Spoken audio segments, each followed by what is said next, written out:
You need to sign these papers, Emma, my mother said, sliding a stack of documents across the kitchen table. I stared at them, my coffee growing cold beside my half-eaten breakfast. The morning after my postgraduate celebration dinner should have been peaceful. Instead, I was facing another attempt to take away my inheritance. The lake house belongs to Jessica now, my father added from his position by the window. Your sister needs a fresh start after her divorce, and you have a career to focus on. My name is Emma Parker, and at 28, I was watching my parents try to manipulate me out of my grandfather's most treasured gift. The lake house had been my sanctuary since childhood, the place where Grandpa taught me about nature, photography, and most importantly, self-reliance. No, I replied simply, pushing the papers back. Grandpa left the lake house to me for a reason. Mom's face hardened. Your sister has children, Emma. Think about the memories they could make there. You are always traveling for your research anyway. When was the last time we even visited? I suppressed a laugh. They had no idea that I had been spending every weekend at the lake house for the past year, documenting the local ecosystem for my doctoral thesis. Grandpa's old study had become my research base. Though I kept that secret, some secrets were worth keeping. Last weekend, I added, watching their expressions change. And the weekend before that, the lake house is not just property to me. It is my work, my future, my legacy.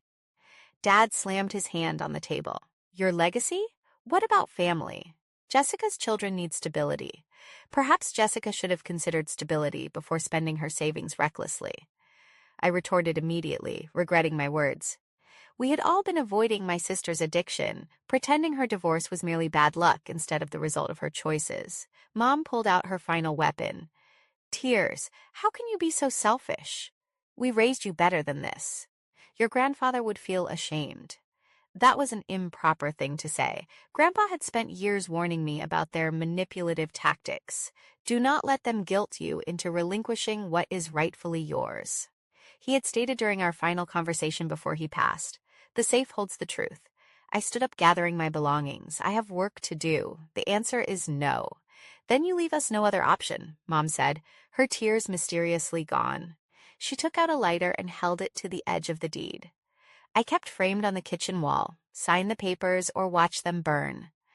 I remained perfectly still, watching as the flame touched the edge of the frame. Dad looked uneasy but did not intervene. The paper curled and blackened, my grandfather's signature vanishing into ash. There, Mom said triumphantly. Now you must sign. It is the only way to maintain legal ownership. I picked up my bag, a strange calm settling over me. You really should have inquired about the safe first. What safe? Dad's voice wavered slightly. The one in the lake house basement, the one Grandpa showed me the day before his death, the one containing the original deed, his complete will. And I paused at the door. The journals documenting every financial decision this family has made for the past 30 years. The color drained from both their faces. They knew exactly what those journals contained. Records of their mismanagement of family funds, the money they had borrowed from my college fund to cover Jessica's gambling debts, every manipulative financial action they had taken. You are bluffing, Mom whispered, but her hands were trembling. I pulled out my phone, showing them a picture of the safe's contents. Grandpa, do you try something like this? He kept receipts literally. Emma, wait. Dad called as I moved toward the door. We can discuss this. No, I responded firmly. I believe Grandpa's journals have spoken for themselves. I will be at the lake house if you need me, though I suggest you think carefully about your next move. As I drove away, my phone buzzed incessantly with messages from my parents. I disregarded them all, driving directly to the peace of my lake house. Grandpa had taught me a valuable lesson. Sometimes the finest retribution is not found in loud arguments, but in quiet planning. The lake house appeared. Its aged wood exterior concealed decades of family secrets. I parked in my usual spot, observing fresh tire tracks in the gravel. Someone had visited recently. Approaching the door, I found it slightly ajar. Jessica was inside, standing in the living room with a box of files from the basement. Looking for something, sister? I inquired, causing her to startle. The safe's contents are already with my lawyer. It has been for months. She dropped the box, papers scattered across the floor. Mom claimed the deed was destroyed. She insisted it had to be transferred. I smiled. recalling Grandpa's advice about preparation. Mom should have grasped this by now. Nothing in this family is ever that straightforward. Jessica's face contorted with anger as she looked at the scattered papers. This is not fair, Emma. You have your advanced degree, your career. I have nothing since Tom departed. My children require this. I walked to the large window overlooking the lake, the same place where Grandpa used to sit and recount stories about remaining steadfast in life's storms. Your children need a mother who assumes responsibility for her decisions, not one who expects others to correct her mistakes. You do not comprehend, she began. But I interrupted her. I understand completely. You lost $20,000 at online gambling, money that was intended for your child's college savings, money that Tom discovered was missing, which caused your divorce. Did I omit anything? She settled onto the sofa, her defensive stance softening. How did you? Grandpa's journals are not solely about Mom and Dad's financial plots. He documented everything, including the money they took from my college fund to cover your initial gambling debt 5 years prior. The discovery struck her deeply. They claimed the money came from their savings. They lied just as they are now about the deed being the sole copy, just as they have been deceitful to themselves about fostering your addiction. My phone vibrated again. More messages from our parents likely warned me that Jessica was at the lake house. Too late, as always. I turned to face my sister, completely, truly looking at her. The expensive clothes could not conceal her fatigue, the shadows beneath her eyes, the slight shake in her hands. When was the last time you played? I asked softly. She flinched. Last night. She lost another $5,000 that I do not possess. And you thought acquiring the lake house would resolve everything? Mom suggested we could sell it, divide the funds. She avoided my gaze. She stated you were being selfish. That family should assist family. I walked to Grandpa's old desk, opening the bottom drawer where I kept my research materials. Do you want to know why Grandpa left me the lake house? I pulled out a thick folder. This is my research project. I have been studying the lake's ecosystem, documenting the effect of climate change on local wildlife. 3 universities are interested in establishing a research station here. Jessica looked bewildered. What does that matter? Everything. Grandpa did not just leave me a house. He left me a purpose. He knew I protect this place, study it, and preserve it for future generations, including your children, if you would only look beyond its monetary worth. I spread my research photographs across the desk. Birds nesting, endangered fish species, the delicate balance of the wetland ecosystem. Your children could learn about nature here, about conservation, about making the world better than they inherited it. Instead, you are teaching them that everything has a price. Tears began streaming down Jessica's cheeks. I do not know how to stop, she whispered. Every time I lose, I think the next gamble will fix everything. For the first time in years, I saw my sister instead of her errors. There is a treatment center in the next town. Grandpa left money specifically for family medical emergencies. It is in a separate account that neither Mom nor Dad can access. Her head snapped up. What? 6 months of intensive therapy fully covered. But you have to choose it, Jess. No more enabling. No more bailouts. No more expecting others to sacrifice their futures for your addiction. She looked at the scattered papers on the floor, then at the research photos on the desk. The children love this lake, she said softly. Tom used to bring them fishing here. They can still come fishing. Once you are healthy, once you are truly ready to be the mother they deserve. A car door slammed outside. Our parents had arrived. Jessica stood up, wiping her eyes.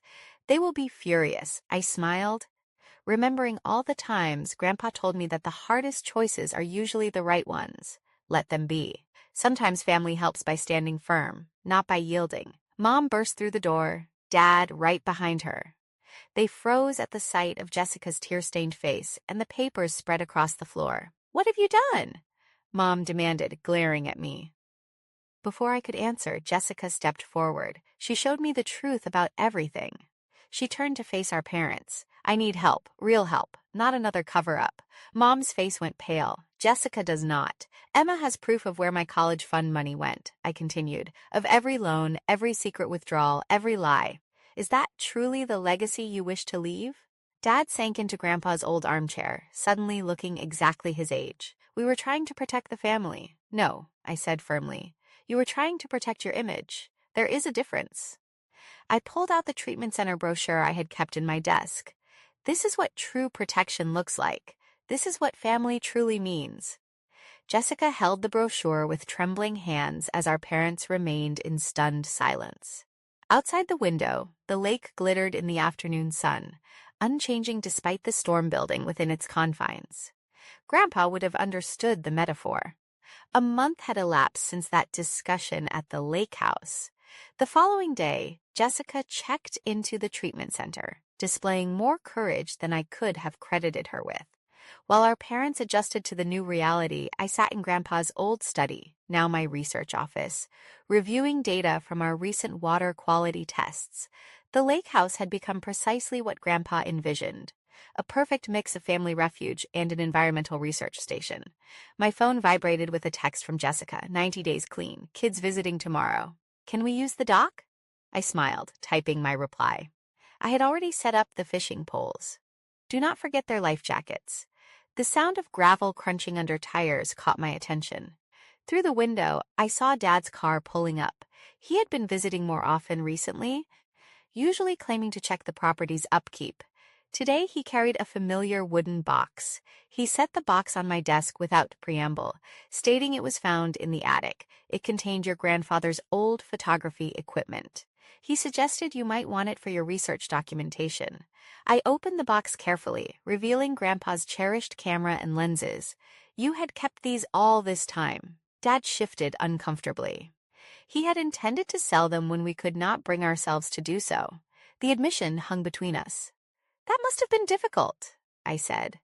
Finally, choosing not to sell them felt harder than admitting we were mistaken.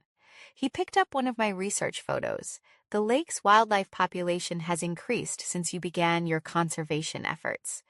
23 new species were documented this year alone, I confirmed. The universities are finalizing the research station funding next week. He nods, still studying the photograph. Your grandfather would be proud, not only of this, he gestures toward my research, but of how you managed everything. You held your position without damaging relationships. I had a good teacher, better than your mother and me for sure. He sets the photograph down. We are selling the country club membership to use the funds for Jessica's aftercare program. This surprises me. The country club membership was your mother's greatest possession, her symbol of social standing. Mom agreed to this. She is learning. We all are. He runs a hand along your grandfather's old desk. Sometimes it takes losing everything to recognize what truly matters. The afternoon sun streams through the windows, casting long shadows across the study. Outside, a family of ducks glides by, perfectly at peace on their protected waters. Jessica is bringing the children tomorrow, I suggest. You and your mother could come too. Help them fish as you used to. We would like that. He turns to leave, then pauses. Emma, your grandfather's journals. What are you planning to do with them? I have thought about this a lot over the past month. They will remain safe. The past is over. Dad, what matters is what we do now. The relief on his face is clear. He nods once, then leaves, leaving me with your grandfather's cameras and decades of family history. Later that evening, as I am documenting a new bird species by the shoreline, your mother's car pulls up. She carries a large container and looks unsure. A new appearance for her. I made your grandfather's lake house stew, she says, setting the container down. Thought you might be hungry with all your research work. The gesture, small though it is, speaks volumes. This is her way of accepting, of trying to bridge the gap she helped create. Thank you, Mom. Want to see what I am working on? She hesitates, then nods. I showed her my newest photographs, explaining the ecosystem, the research station designs, and the future we were safeguarding. She's listened intently, perhaps for the first time. I was mistaken, she stated. About the lake house, about everything. We believed we were assisting Jessica by concealing her issues. Instead, we nearly lost both our daughters. But you did not, I reminded her. We remain here, simply different.